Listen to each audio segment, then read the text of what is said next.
मौत की फिक्र न करता था, मौत की फिक्र न करता था, गुनाह को गुनाह न समझता था। दिल चाहता था कि पढ़ूं नमाज, दिल चाहता था कि पढ़ूं नमाज, पर मस्जिद तक जिस्म न ले जाता था।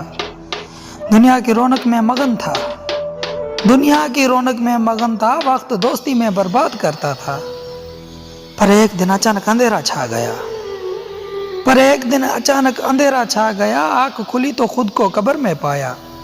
फिर अल्लाह ने पूछा कि क्या लेकर आया। घर जाना चाहा लेकिन जा न पाया। कब्र की तन्हाई ने बहुत डराया। आवाज दी अपनों को तो कोई ना आया।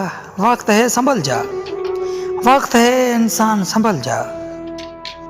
कुरान का एक रुकू रोजाना पढ़ने से साल में 3 कुरान मुकम्मल हो जाते हैं।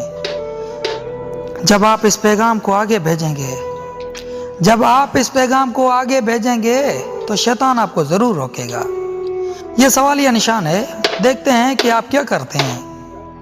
एक सेकंड ना सोचें, अपने तमाम नंबर को ये सेंड कर दें। बड़ा मेहरबानी, शुक्रिया।